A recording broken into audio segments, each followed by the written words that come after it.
Good evening students, आपका बहुत बहुत स्वागत है आपके अपने ही channel Durgesh Singh online classes में। इससे पहले मैंने आपको एक वीडियो प्रोवाइड कराई थी सोनेट के ऊपर। अब उसी का नेक्स्ट पार्ट है ये। इसमें ओड एलिजी को शामिल किया है। आइए शुरू करते हैं आज का अपना पहला question. Ode was invented in option A Greek, B Italy, C France, D England. तो ओड का आविष्कार कहाँ हुआ था? तो ओड का आविष्कार ये ग्रीक में हुआ था। Next question, who invented the classical ode? Classical ode का आविष्कार किसने किया? A Horace, B Sappho, C Pindar, D Milton. तो इसका क्लासिकल ओड का आविष्कार पिंडर ने किया था। ऑप्शन सी हमारा एकदम राइट है। Next question, classical odes are named after. Classical ode का नाम किसके नाम पर रखा गया? जैसे कि आपको पता ही है कि क्लासिकल ओड का आविष्कार किसने किया था? पिंडर ने। तो इन्हीं के नाम पर इसका नाम पिंडारिक ओड रखा गया है। पिंडारिक ओड इन्हीं के नाम पर इसका नाम रखा गया है। Regular odes of simple nature are named after. जो नियमित ओड हैं, साधारण जो स्वभाव में साधारण है, उनका नाम किसके नाम पर रखा गया है? ए होरेस, बी सेफो, सी मिल्टन, डी पिंडर। तो इसका नाम होरेस के नाम पर रखा गया है। ऑप्शन ए एकदम सही है। The first part of a classic और Pindaric ode is called. Classic ode या पिंडारिक ओड का पहला पार्ट क्या कहलाता है? तो पहले पार्ट को स्ट्रोफ बोला जाता है। स्ट्रोफ, इसकी स्पेलिंग STROPHE है। नेक्स्ट क्वेश्चन, द क्लासिक और Pindaric ode is presented by. जो क्लासिकल और पिंडारिक ओड को किसके द्वारा प्रेजेंट किया जाता है? A group of singers, B a group of dancers, C a group of poets, D none of this. तो यहाँ हमारा इसकी प्रेजेंटेशन एक ग्रुप ऑफ डांसर्स के द्वारा की जाती है। नाचने वालों के एक समूह के द्वारा एक लोक नृत्य के रूप में इसकी प्रस्तुति होती है। Next, who is the greatest writer of odes in English? English का सबसे महान ओड्स राइटर कौन है? Option A Keats, B Thomas Gray, C Wordsworth, D Shelley. तो यहाँ हमारा कीट्स आंसर सही है, एकदम राइट है Keats. Next question, what is the most common rhyme of English odds? कि अंग्रेजी जो ओड होता है उसकी जो राइमिंग स्कीम क्या है? Option A B A B C D E C D E, B A B A C D E C D E, C A B double E, A B C D E D double E. तो यह हमारा right option है कि जो English odd की जो rhyming scheme है अधिकांश आपको यही देखने को मिलेगी। ए बी सी डी ई, ये हमारे ओड की राइमिंग स्कीम होती है। How does an ode open? कि जो ओड शुरू होता है वो कैसे शुरू होता है? It opens, option A it opens in form of an argument, it opens in form of an address, it opens in form of an invocation, D a none of this. कि इसकी शुरुआत, इसमें ऑप्शन हमारा B बिल्कुल सही है। इसकी शुरुआत एक एड्रेस के रूप में होती है, एक संबोधन के रूप में इसकी शुरुआत होती है। ओड मीन्स, यहाँ ओल्ड हो गया है, ode means ODE। Ode means option A to dance, to sing, C to deliver speech, D to chat. तो यहाँ हमारा ऑप्शन बिल्कुल बी सही है, टू सिंग। ओड का मतलब है गाना।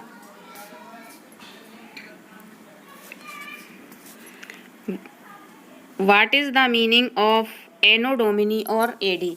एनो डोमिनी या एडी का क्या मतलब है? After the birth of Christ, after the death of Christ, after the domination of Christ, option D none of this. तो यहाँ हमारा ऑप्शन बिल्कुल ए सही है।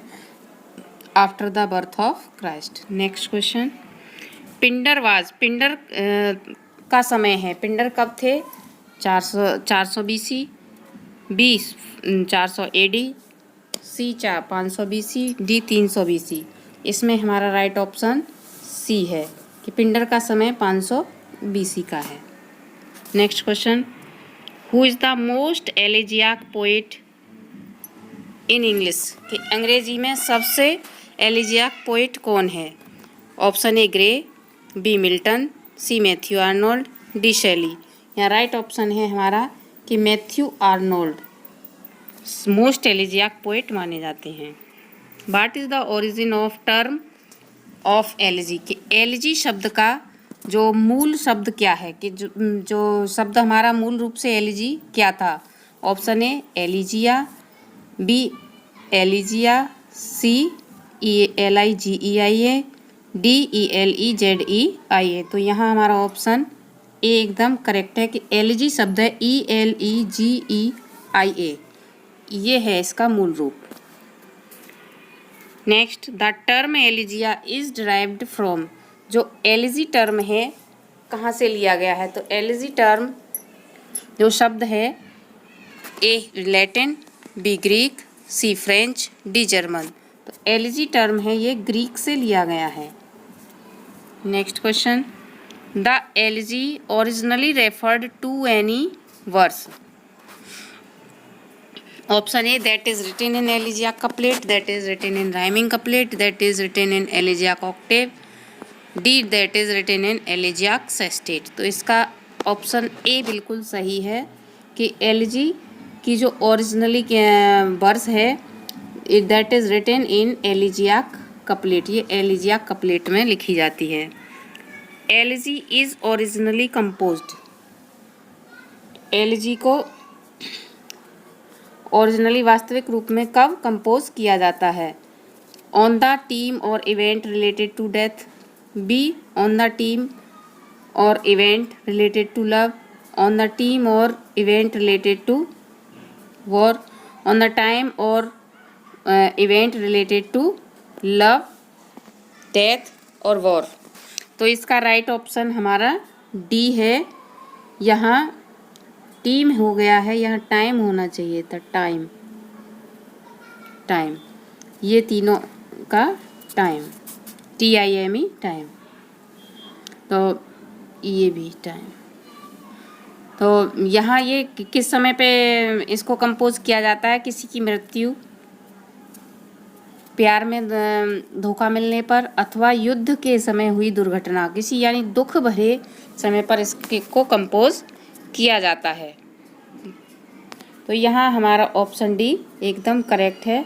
नेक्स्ट क्वेश्चन की तरफ चलते हैं। The elegy of, A Greek origin, B French origin, C Latin origin, D English origin. जैसे कि मैंने अभी आपको बता ही दिया कि एलिजी शब्द कहाँ से लिया गया है? ग्रीक से लिया गया है।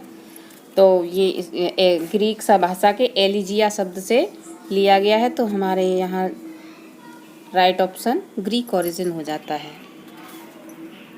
What is a mock epic, mock epic होता क्या है? A serious imitation of an epic, B parody और non serious imitation of an epic, C parody और non serious imitation of epic, D none of this. यहाँ आपका right option है C, parody और non serious imitation को mock epic कहा जाता है।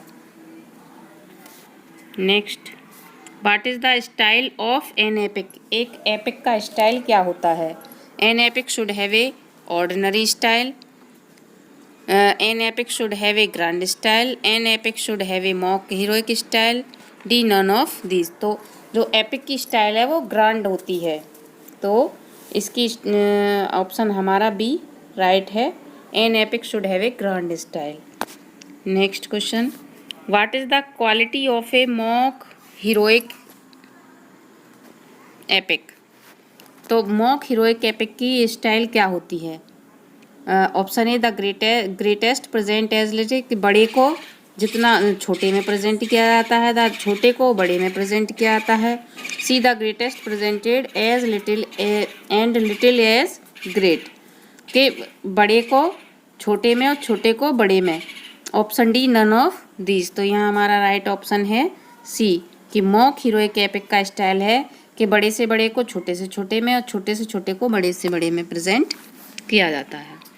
What is the source of Homer's Odysseys, Homer के ओडिसीज का स्रोत क्या है? तो यहाँ होमर के इसका source option A Roman mythology, B Greek mythology, C Chinese mythology और डी नन ऑफ दीज। तो यहाँ है ग्रीक माइथोलॉजी, ये आपका राइट ऑप्शन होता है। What is an epic? Epic is a long poem divided into many parts. B. Epic is a long narrative poem divided into many parts. C.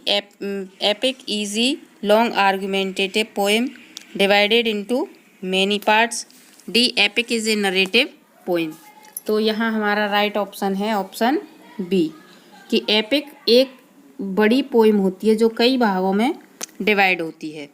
Next question, what is the style of a mock epic? Mock epic की style क्या होती है?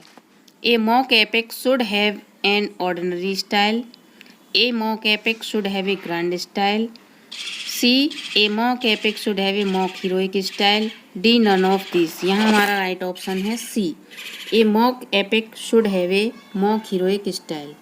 Next question, Paradise lost is composed, Paradise Lost को किसके द्वारा compose किया गया है? तो इसका option A Keats, B Virgil, C John Milton, D Matthew Arnold. तो इसको पैराडाइज लॉस्ट को जॉन मिल्टन के द्वारा कंपोज किया गया था और इसके ये 12 बुक्स में आया था। 2 एडिशन आए थे इसके, फर्स्ट और सेकंड 2 एडिशन हुए हैं।